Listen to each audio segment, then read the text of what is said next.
From the Library of Congress in Washington, D.C.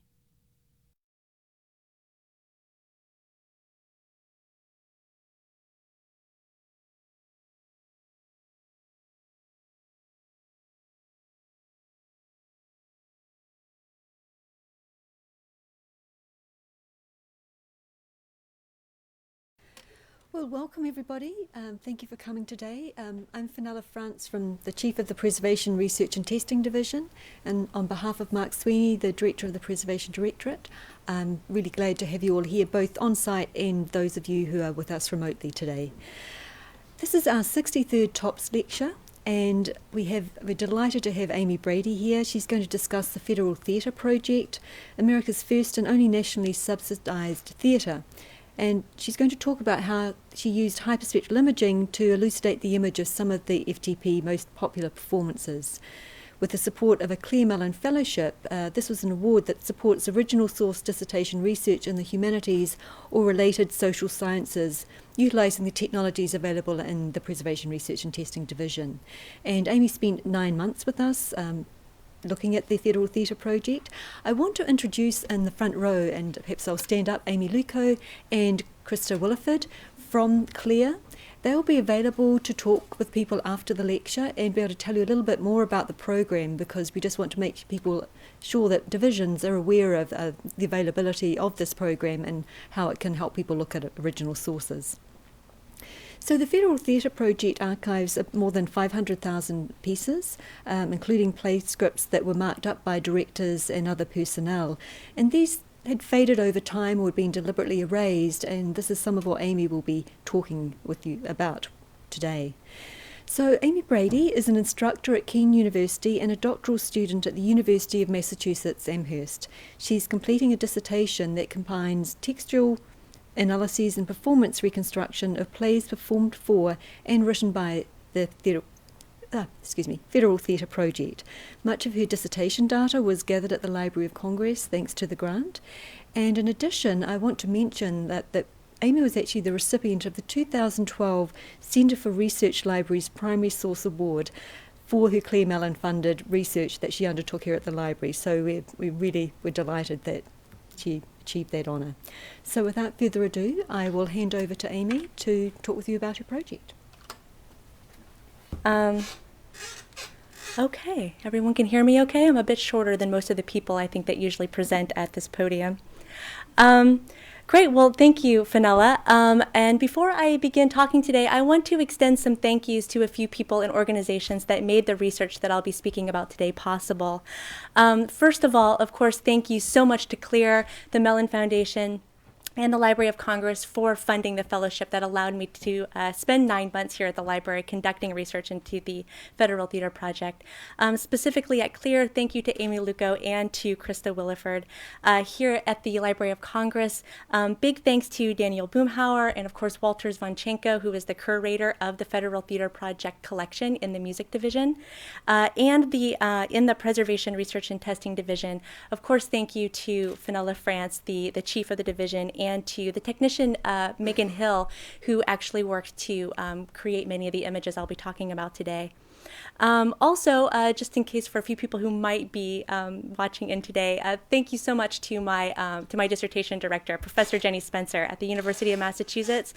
She guided me long distance while I was here. I very much appreciate it. And of course, to my husband, Alan, who was very supportive, even though I had to spend 9 months in Washington, D.C. So that said, I think Fenella did a great overview of my research here, but just to make sure we're clear, I was here beginning in September of 2011 until May of 2012 with aim to research in the Federal Theatre Project. And I wanted to come specifically to the Library of Congress because, as Fenella mentioned, the library has the largest Federal Theatre Project archive in the nation with over 500,000 pieces of performance-related ephemera. everything from scripts to set designs, costume designs, playbills, posters, a variety of materials. And then nearby in College Park, Maryland, at the National Archives there, many of the administrative documents related to the Federal Theater Project are housed. And of course, there are still some materials at George Mason University. So while I was here, anything else I could possibly have needed that on the very slight chance wasn't here was only a bus trip away. Also, with this fellowship, I believe I am the first person, actually, to get the Mellon Library of Congress Clear Fellowship, which allowed me to work in conjunction with the Preservation and Testing Division. For those of you who have not had the wonderful opportunity to see it, it looks like NASA down there. It's incredible, the type of state-of-the-art technologies that are available. And the one that I was most interested in using was, of course, the hyperspectral imaging technology, which allowed me to see things on the Federal Theater Project scripts that would not have been otherwise been able to see had this technology not made them visible. So that said, I recognize that many of us are coming here today from a variety of different backgrounds and different interests, and so I'm going to hazard a guess that not everybody is equally familiar with what the Federal Theater Project actually is or why it was so important to theater history. So I'm going to begin today by giving an overview of the Federal Theater Project and talk about its significance to national theater history, talk a little bit more about my own research interests regarding the Federal Theater, and then give some examples of some of the images that we made of the Federal Theater scripts, and talk about some of the insights that I gleaned from them. From there, then I will discuss the closing of the Federal Theater Project. This amazing Federal Theater only lasted 4 years, and it closed largely because of some highly contentious political differences that I think are hugely fascinating. So I would like to talk about them as well. So turning now to the Federal Theater Project. The Federal Theater Project was inaugurated in the summer of 1935 under the auspices of the Works Progress Administration. And for those of you who remember your New Deal history, the WPA was a large work relief project that put millions of Americans who could not find work otherwise back to work doing things most often like building bridges or building highways.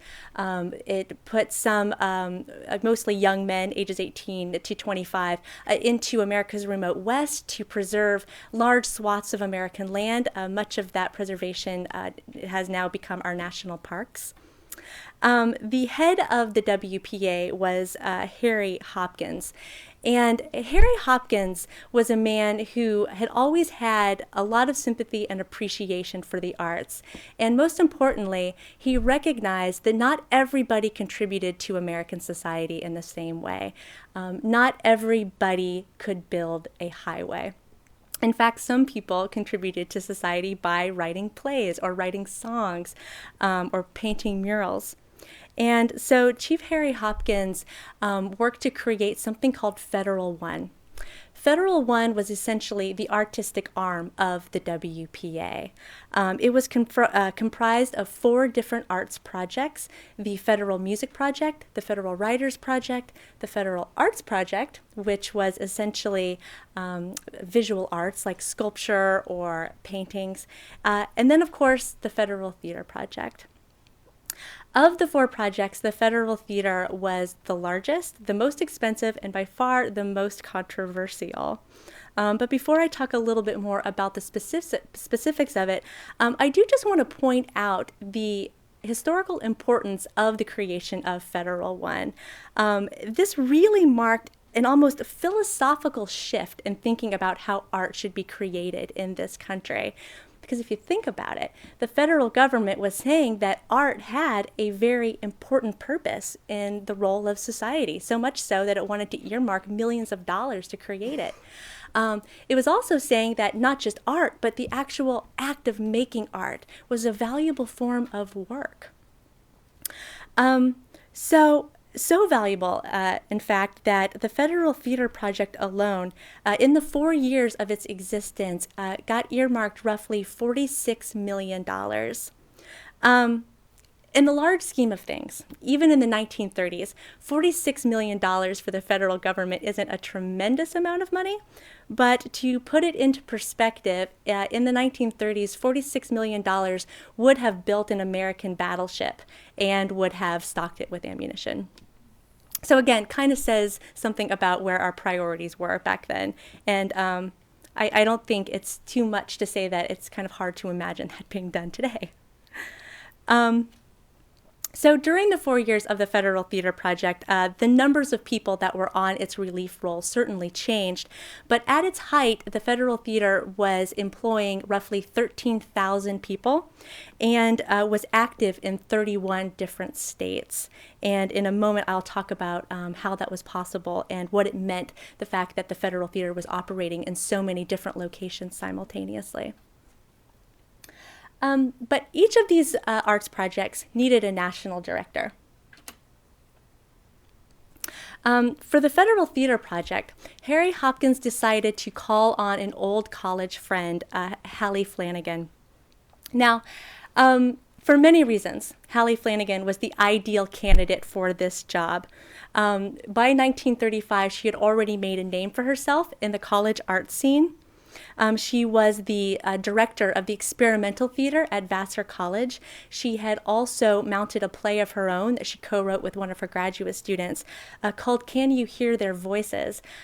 This was an experimental and very political play about the plight of the Dust Bowl farmers and the need for government intervention to help solve their financial problems. Also worth mentioning is that in 1926, Flanagan became the first woman in history to win a Guggenheim Fellowship.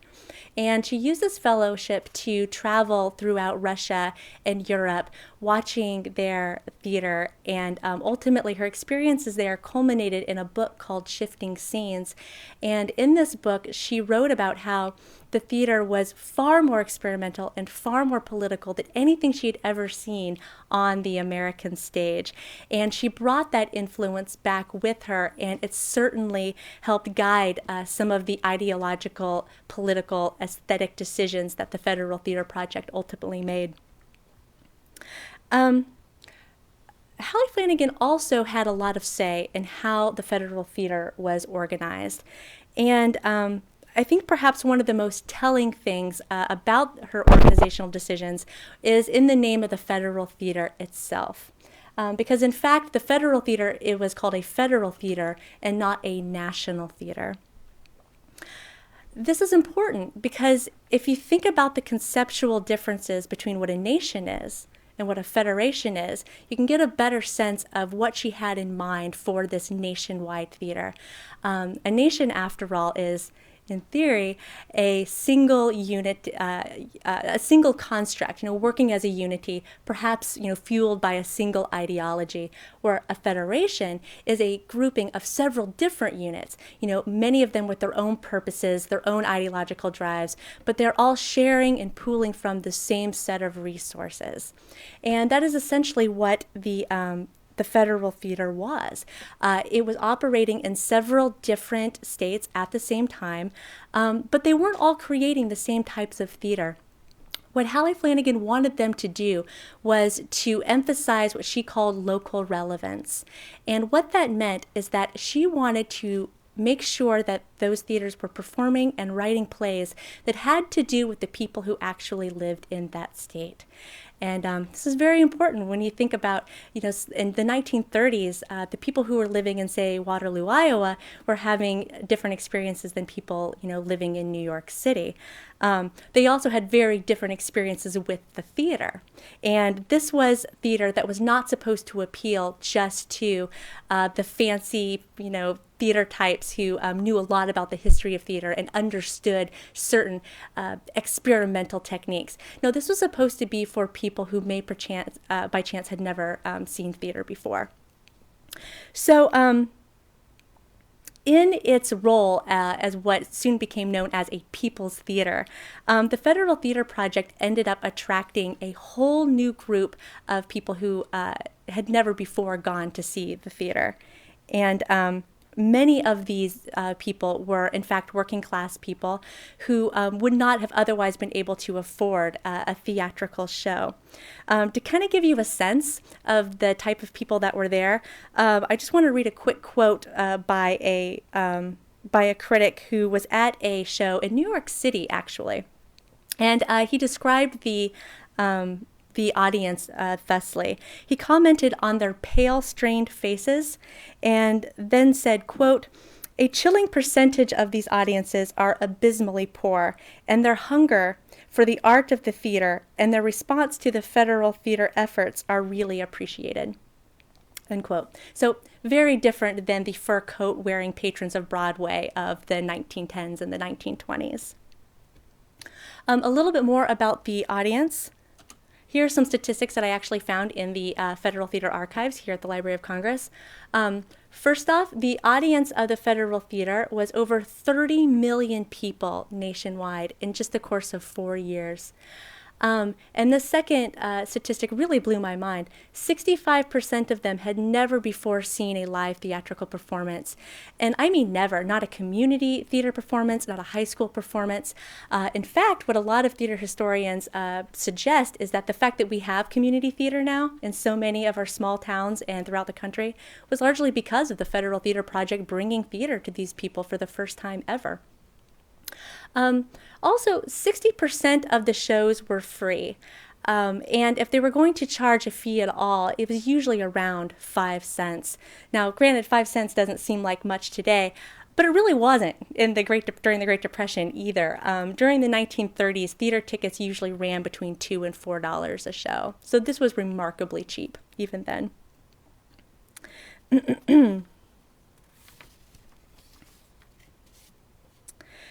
So that's kind of where the Federal Theater Project, that's kind of what the Federal Theater Project is in a nutshell. But I want to talk a little bit about how the Federal Theater has been studied. For the most part, and there are some exceptions to the rule, but for the most part, scholars who are interested in the Federal Theater Project have tended to focus on some of its most well-known shows. I don't know if any of you have ever seen the Tim Robbins movie that Cradle Will Rock. It was named after perhaps the most legendary performance of the Federal Theater Project. If you've never seen that movie, I highly recommend it. Scholars also tend to focus on some of the more controversial productions. It just so happens that some of the most controversial are also the most well-known. And also, federal theater scholars, and this kind of goes for theater history in general, they tend to focus on the opening night of performances.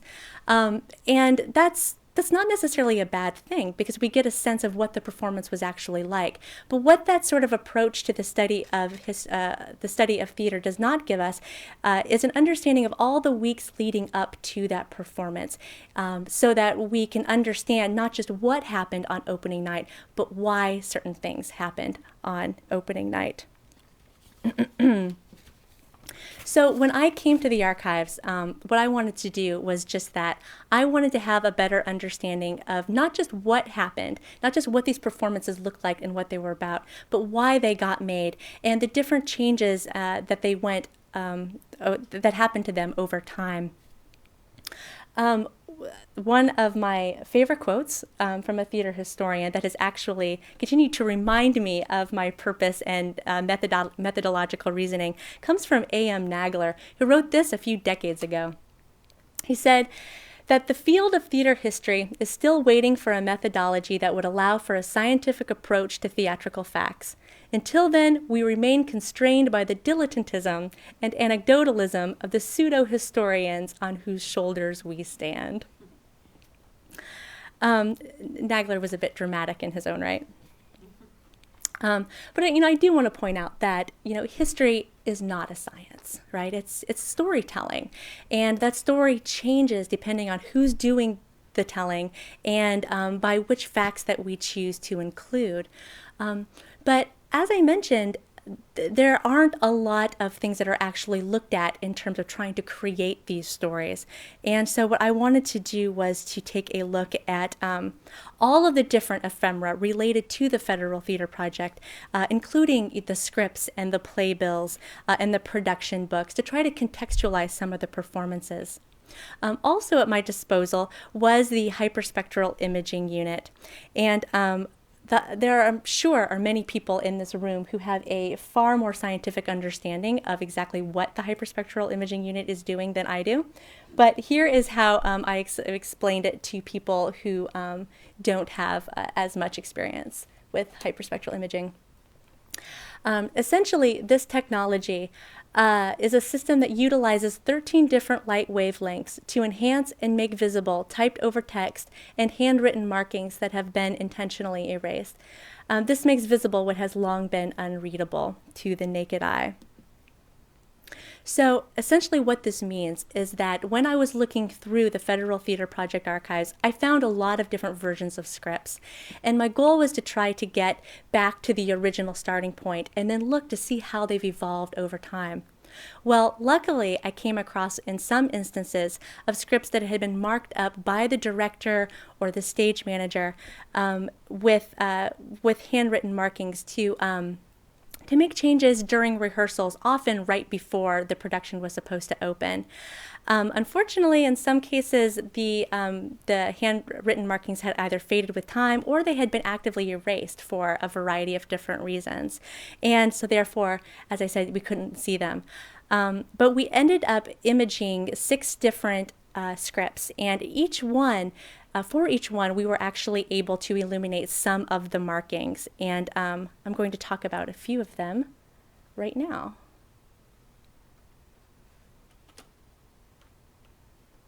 Okay. This is actually one of my favorites.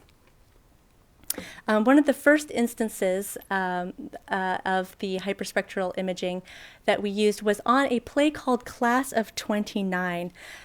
This is not a well-known play today, but at the time it was tremendously popular. It opened in New York City on May 15th, 1936, and subsequently was performed by the Federal Theater in, I believe, 5 different other locations. In fact, the poster that I have up here is from the Waterloo Theater in Iowa. Of all the different posters, that one's my favorite. Not only does it look really neat, but it actually starts containing this tagline called, or that says, "Dares to Tell the Truth," which didn't happen in the New York City production for some reasons I'll explain here in a moment. This play was written by Ori Lashin and Milo Hastings. I still don't know much about Hastings, but I have been able to uncover some interesting things about Ori Lashin. She was actually an editorial assistant of the New York Herald, and that is going to come into play in this particular story for some really interesting reasons. Also, this was Lashin's first foray into playwriting. She, to my knowledge, had never had a play produced professionally before, and I don't think she had one produced since. Again, also for reasons that will become clear here momentarily.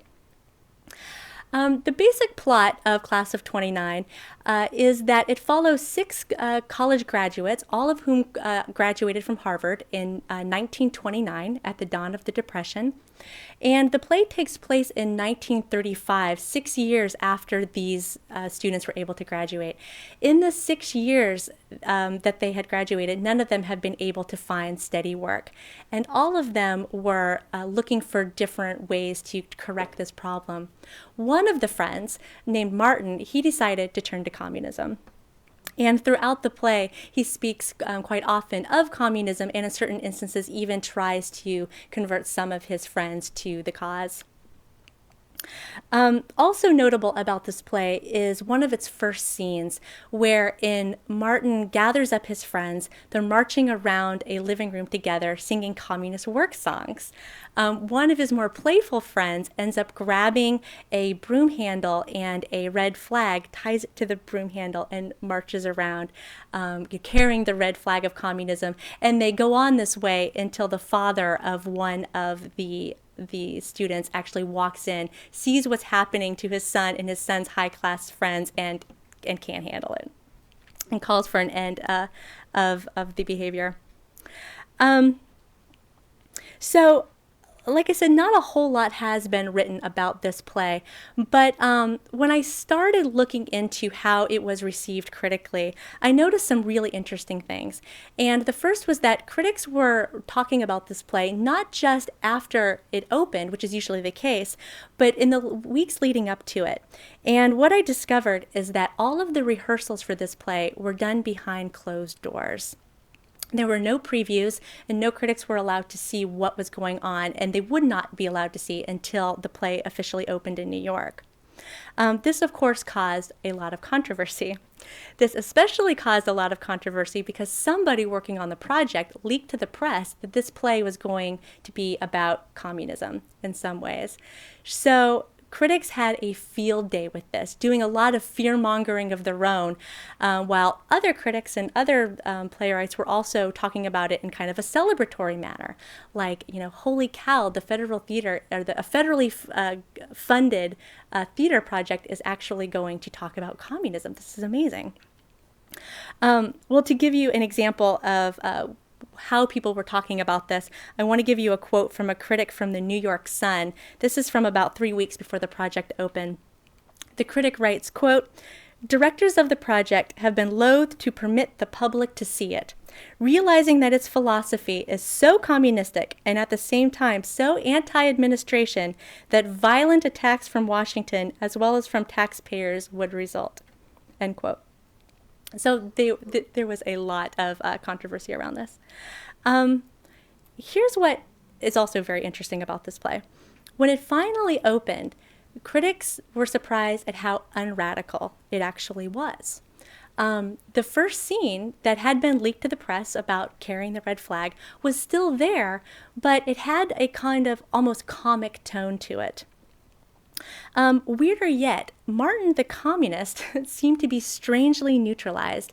His dialogue didn't make a whole lot of sense. When he did speak, it was in a series of interjections, often from another part of the stage where the main action of the stage wasn't even occurring. And he also spent most of his time in a dark, shadowy corner of the play, rather than being an active participant in the action. Again, to give you kind of a sense of how this came across, here is an example from a review of Broadway Today, which was about the opening night performance in New York. This critic wrote, quote, "Martin's performance amounts to an extremely shaky, witless jumble of words and odd lack of action." End quote. Again, like I said, not a whole lot has been written about this play by critics today, but what has been written about this play has amounted to a general consensus, which is that the director, Edward Goodman, basically just did some really shoddy work on what should have been an important political play. He's regarded as a man who just missed an opportunity to to mount a play that dared to tell the truth, but also that had a chance to perhaps affect some real social change. When I was thinking about this, and from what I've read about Edward Goodman, this assessment didn't really seem to add up. And largely that's because this director, Goodman, had a great reputation in New York. You don't get a job directing federal theater plays in New York if you don't have a great reputation. He was also known as a man who was as theatrical in real life as any one of his characters on stages, a man who just lived and breathed the theater. Hallie Flanagan actually discusses him in her memoir, Arena, and she writes that, quote, "Goodman was the Federal Theater Project's most expert producer, incisive as to speech, impeccable as to dress, the only person on the board who dressed in terms theatrical, with gray spats and a cane at an authoritative angle." End quote. In other words, this was a man who paid attention to details. So what I wanted to find out was, why did Martin's character become so neutralized in this production, particularly when it was in the hands of somebody who should have done a much more capable job? Well, luckily, Class of 29 was one of the performances where we found one of the early versions of the script, and we actually found the script that Goodman himself marked up. From a date that was on the script, I could tell that it had been marked up 1 week before performances. And just to be on the safe side, I cross-checked that date with some administrative papers that were at the National Archives in College Park, Maryland, and found out that, yeah, indeed, this was when this script was taking place, and this is when these changes were being made. Here is an example of the script that I found. And you can see some of the pencil markings that are on there. What I noticed looking through the different pages is that whenever Martin appeared, some of his dialogue had been crossed out, or there had been some markings that were on there, presumably stage directions, but they had all been erased. They had been taken out. And I wanted to know why this was. So we imaged the script, and here's an example of one of the images that came back. Oh, are we missing one? We might be missing one. That's okay. This is also just a good example. You can kind of see down where Martin is, to the right of his name, there are some markings that are there that we could not have read had we not imaged the script. And you'll notice it says, rise X up to door of kitchen. I'd read enough of Goodman's handwritten marks to realize that that meant rise, cross up stage to the door of the kitchen. What this tells us is that at one time, Goodman was not the unattentive director that history has said that he was, that he actually spent time thinking about where would Martin be most effective on the stage. But for some reason, the week before performances, all of these stage directions were taken out, and he was just relegated to this back corner. Let's see, I think we have another example. Oh, no, we do not. Okay, well, I'll get to that one in a minute. I'll finish talking about Class of 29. So already what we have now is a kind of slight correction to the history of this story. You know, Edward Goodman was an attentive director. It's just that for some reason he needed to make changes that were not wholly effective at the right before the performance was staged. What I found out is that the higher-ups were very upset, as you could possibly imagine, about the controversy that this play was causing, and so had started putting pressure on Edward Goodman to neutralize the political content of the play. We can see that by putting Martin to the very back of the stage, he was therefore kind of reducing his effectiveness as a propagandist. He wasn't speaking in an effective manner to his fellow characters on stage, nor to the audience. But what that doesn't explain, though, is why is such a shoddy job of it. So kind of knowing what I do now, that at some point Goodman had to make a decision to take away Martin's agency on stage, I started looking through some of the correspondences between him and the other Federal Theater personnel. And I found out that he actually contacted Hallie Flanagan asking if Ori Lashin could come back onto the project and do a rewrite of the performance. And she turned him down. And up until a couple of months ago, I thought that was kind of the end of the story, that none of the rewrites could have been made, and therefore, Goodman just kind of did what he did. But what I had not realized until I started looking through some more of the data that I got from the Federal Theater Project Archives was that Ori Lashin was actually being pressured by the federal government and by her own boss, who was the editor of the New York Herald, to have nothing to do with this play.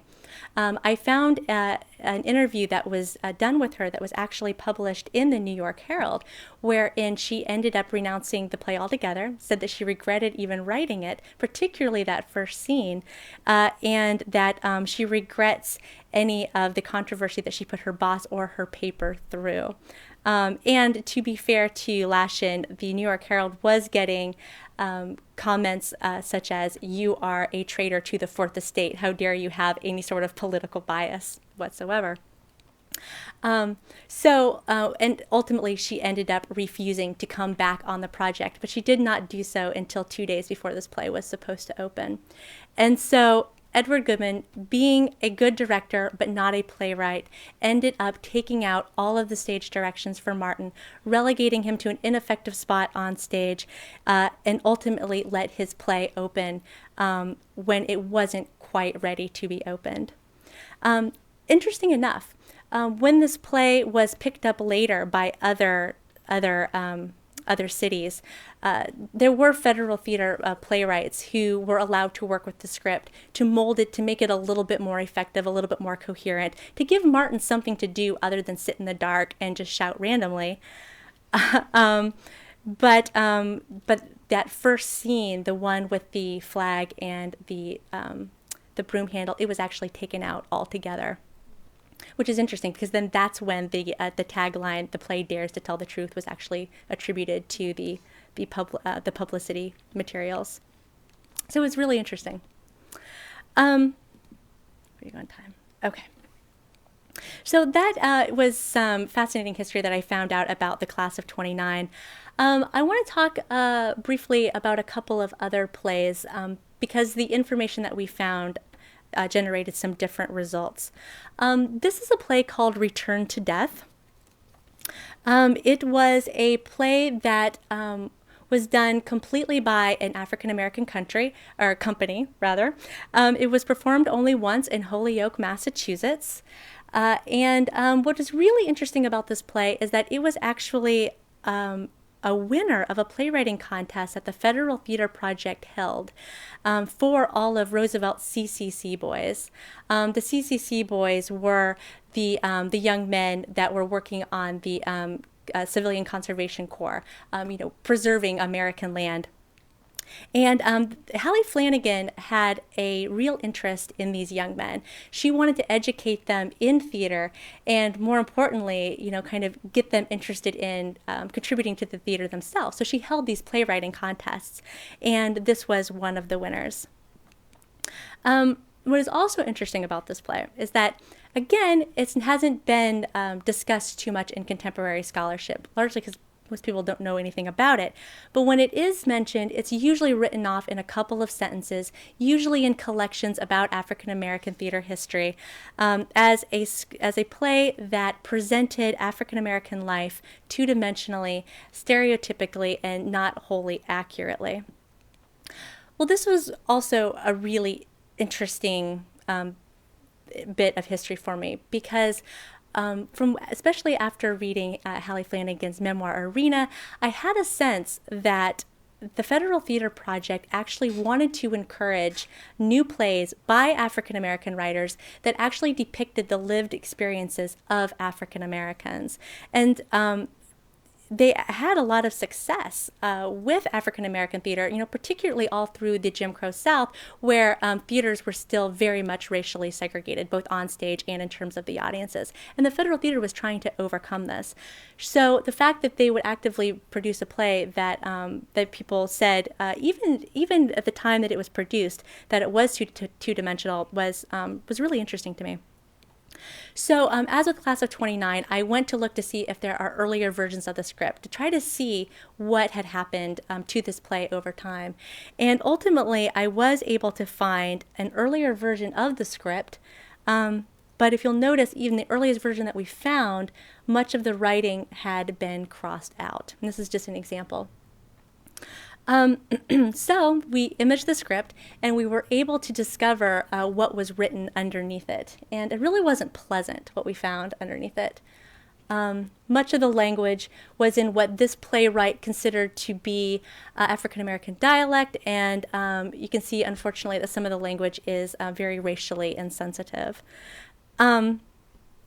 So ultimately, between looking at this earliest version and then the final version after these changes had been made, what I discovered was that the first version, was actually a terrible play. It was incredibly racist. And the fact that this was a play that was selected from the playwriting contest, I think says volumes about the types of plays that were actually submitted to the contest.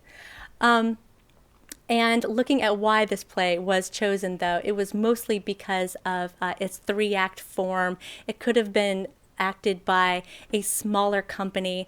It had some sort of logic to its plot, but these really were the major selling points for this play.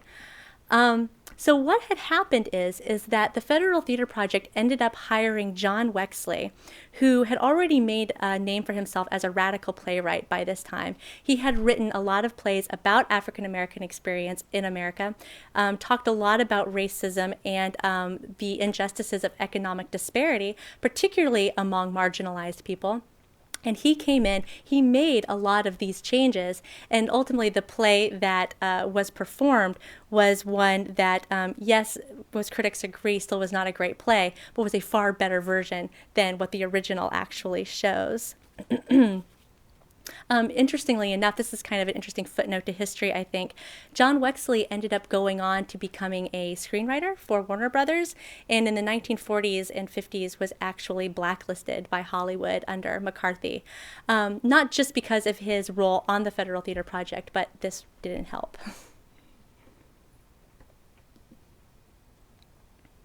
Here's another example of a play. This is a play called Big Blow.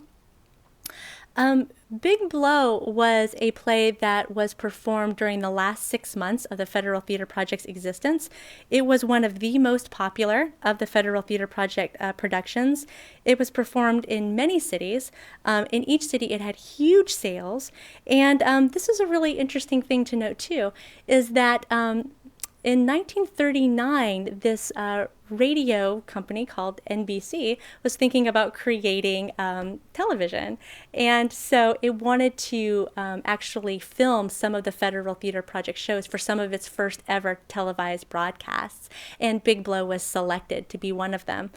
For those of you who may remember television history, if you have any interest in this, some of the first television broadcasts were shown during the 1939 World Fair in New York.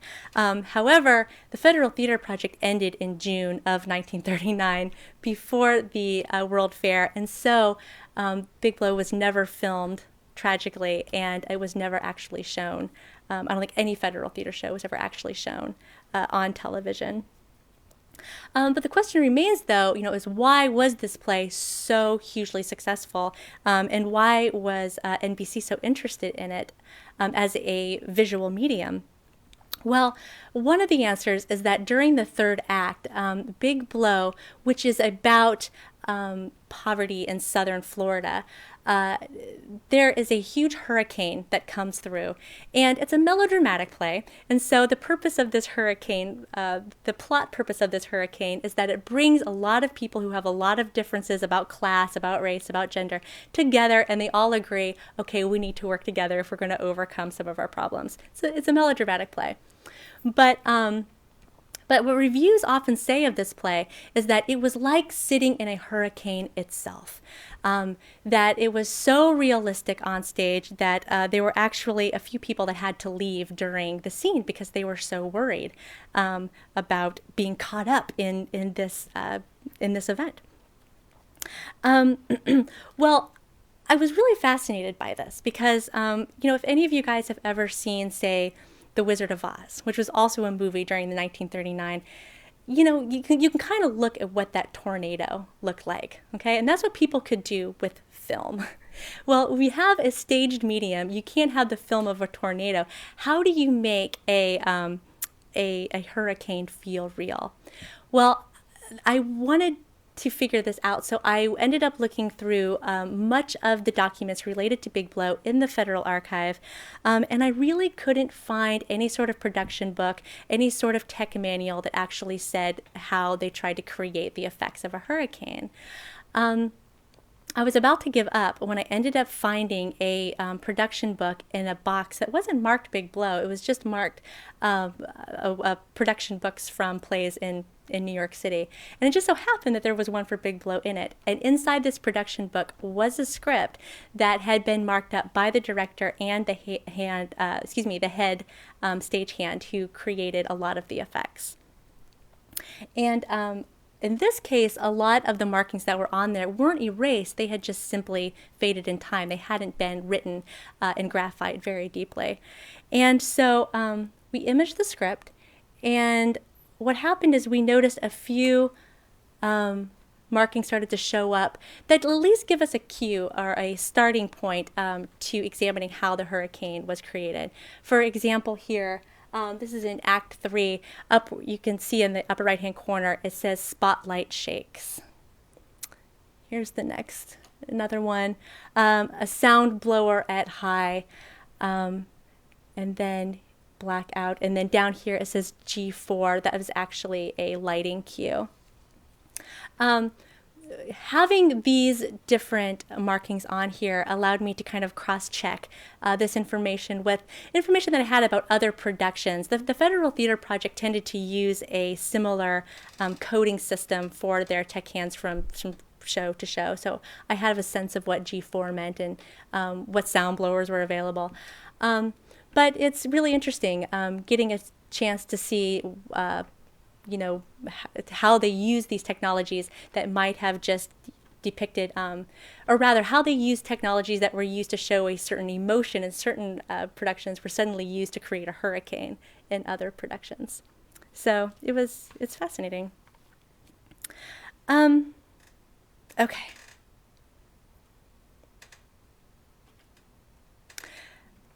I would feel remiss if I didn't bring up the Federal Theater Project and did not discuss how the Federal Theater Project came to an end. As I mentioned, the Federal Theater Project only lasted 4 years. And the main reason for this is because and there were several congressmen, most of them anti-New Dealers, who were trying to make a name for themselves in politics, who decided that the Federal Theater Project represented everything they hated about the New Deal. And that's that it was producing a lot of left-leaning shows that represented a lot of social ills, and a lot of these shows called for government intervention to help solve some of these social ills. Well, as early as 1938, a senator named Martin Dies from Texas put together the Special Committee on Un-American Activities, and this was kind of an early version of the McCarthy Committee. They ended up bringing in a lot of actors, playwrights and directors who worked on the project, and asked them, is the Federal Theater Project doing anything un-American, and particularly, is it harboring communists? This was its big claim, is it harboring communists? Well, one of the people that it brought in was also Hallie Flanagan. She came in and she fought tooth and nail for the Federal Theater Project. She insisted that the only way that theater was going to be a vital form of entertainment in the United States is if it actually addressed things that were affecting real-life American people. She said that there was nothing untoward or un-American going on Project Time unless you consider talking about some of the less attractive aspects of American society as being un-American. At the end of giving her statement, Hallie Flanagan actually asked if she could give a final statement, but Flanagan was not what the congresspersons had expected. They thought that she would probably yield to their pressures, but she didn't. They were incredibly frustrated by this, and they actually told her that she couldn't come back. And this is one of my favorite quotes. Congress Thomas actually said to Hallie Flanagan, not only do we not want you back, but you are a tough customer, and we are worn out.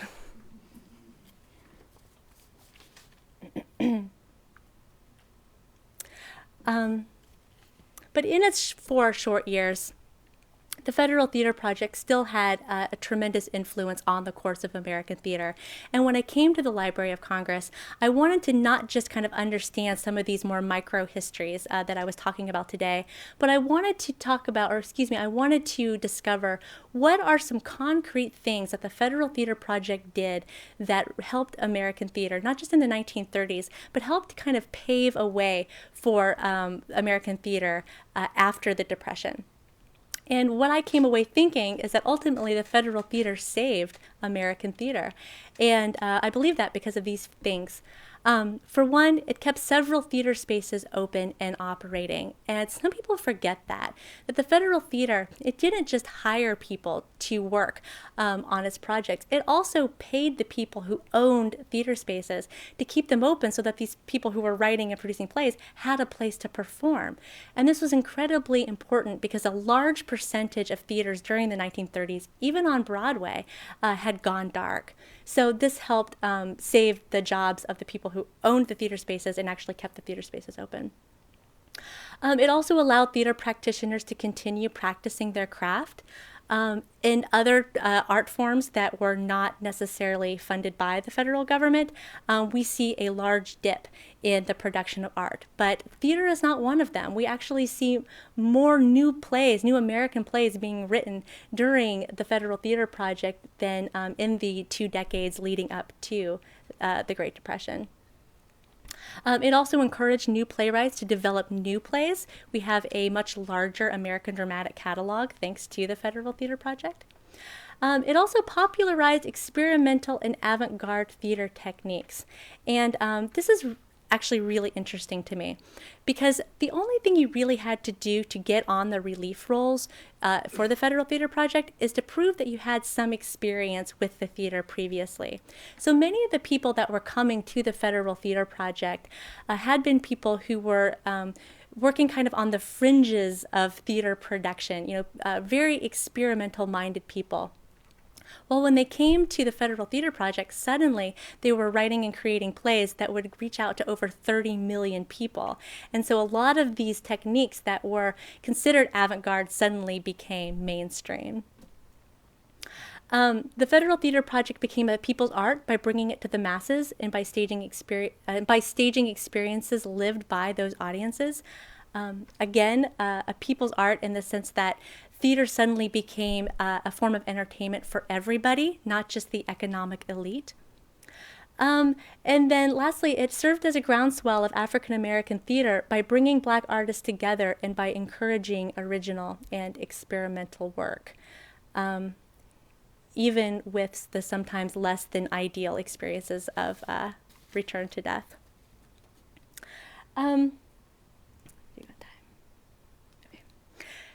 So that said, I feel like that as much as I talk about the Federal Theater, I'm going to be talking as a scholar who has spent the last couple years of her life talking about the Federal Theater or researching the Federal Theater. So I can't help but sound excited about it. But I do want to leave you guys with a quote from Hallie Flanagan because I think that she can kind of sum up the import of the Federal Theater in a way that I could never quite as craftily articulate. So she wrote in Arena, "The Federal Theater ended as it began, with fearless presentation of problems touching American life. If this first government theater in our country had been less alive, it might have lived longer. But I do not believe anyone who worked on it regrets that it stood from first to last against reaction, against prejudice, against racial, religious, and political intolerance. It strove for a more dramatic statement and a better understanding of the great forces of our life today. It fought for a free theater as one of the many expressions of a civilized, informed, and vigorous life." And I don't think I could say it better than that. So thank you all for being here today.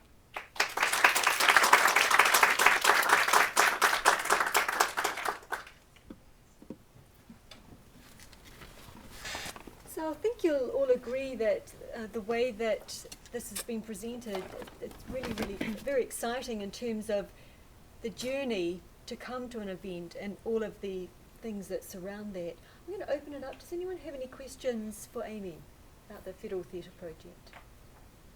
You had talked a little bit about, toward the end of the presentation, about how the theater project allowed theater spaces to remain open. Mm-hmm. I was wondering if you could maybe address other aspects of the relationship of the theater project with commercial theater. Do they sometimes see that as a threat? Or, Yeah. Maybe you could address that a little bit. Sure. Yeah. Just in case not everyone heard the question, this gentleman was asking, did the commercial theater see the Federal Theater Project as a threat? The short answer is yes. Absolutely, it did. For a couple of reasons. For one, the Federal Theater had money because it was subsidized by the federal government. And of course, the commercial theater did not. That's why there was a need for the Federal Theater Project.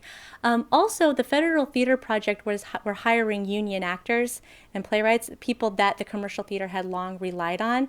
And these union actors, because of the union rules, could only work so many productions at one time, could only work so many hours. And so they were forced to choose between commercial and federal theater.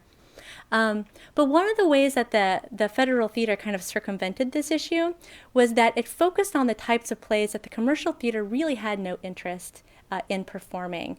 It brought to life a lot of old Grecian classics, created a lot of new plays that the Federal Theater had hired to be written.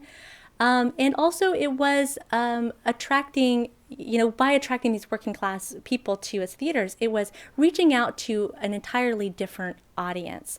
In fact, right up until the end of the Federal Theater, though this did get much better, it kind of held this reputation as being an amateur theater, as one that was, built primarily of these, experimental wackos and old aging vaudevillians who had no relevance in the theater anymore. And to an extent, that was true. These were the types of people that were hired by the Federal Theater. But the critical reception and the popular reception, I think, quickly showed that it did have some sort of relevance. But it had relevance in a different way that the commercial theater did. And as the Federal Theater Project went on, the commercial theater, I believe, saw it slightly less of a threat. And to add to that, I would also say the movie industry as well.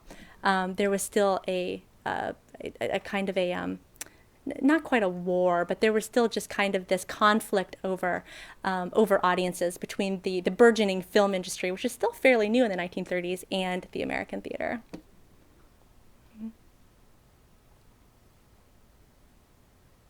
Any other questions? You said you looked at around 6 plays that you took images of. Mm-hmm. Did you come with a preconceived notion of which plays to look at, or can you talk a bit about the process you used to come up with the ones that you focused on while you were here? Sure, absolutely. There was really only one in particular that I knew I wanted to look at when I came here, and that was Sag Harbor. And the reason why I wanted to look at that particular play is because its formal structures had a lot in common with the types of plays that I was already interested in. Also, that particular play had been digitized and was on the web so that I could look at it and had a sense of what was in the Federal Theater Project archive. And just by looking at it, it looked like a prime candidate for this type of technology. But other than that, I really came to the archive with just a sense of, or rather just a series of informed hunches. I knew the archive was very large, and I had also been in contact with some of the librarians there, so I knew that there were lots of working scripts. But I had no idea which scripts in particular I was going to ultimately choose for hyperspectral imaging, largely because I didn't know which ones would generate the best results. Because really, in choosing the scripts that I did, I needed to look at several factors. One of them, of course, was what were the markings that, were there any markings on the script? And if so, would we be able to actually be able to see them? But the thing is that just looking at a script filled with markings doesn't say a whole lot. For the class of 29, for example, just noting that there used to be a lot of staging directions for Martin doesn't say a whole lot until you get to understand the history of the play itself. And so what I also needed to look at is were there enough other performance-related materials in the archives to actually build a history to surround these plays so that I could contextualize them in a meaningful way. And that, again, was something that I really didn't know how to do or what I was going to do until I came here to see what was available to me. Do we have any other questions? Okay. Oh, okay. So I just want to, I'm not very loud, so I just want to have you join me all in thanking Amy for such a wonderful presentation. It was great to have her here. I also want to thank Mark Wilson, Ray Privet and Cindy Conley-Ryan for all the organisation and the technical aspects of putting this all together. And I want to remind you that we have Amy Lucar and Krista Williford in the front row here, so if you have any questions about the Claire Mellon Fellowship, they're both more than welcome and very happy to talk with you. So again, please join me in thanking Amy.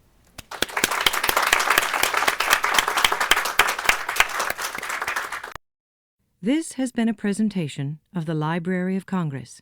Visit us at loc.gov.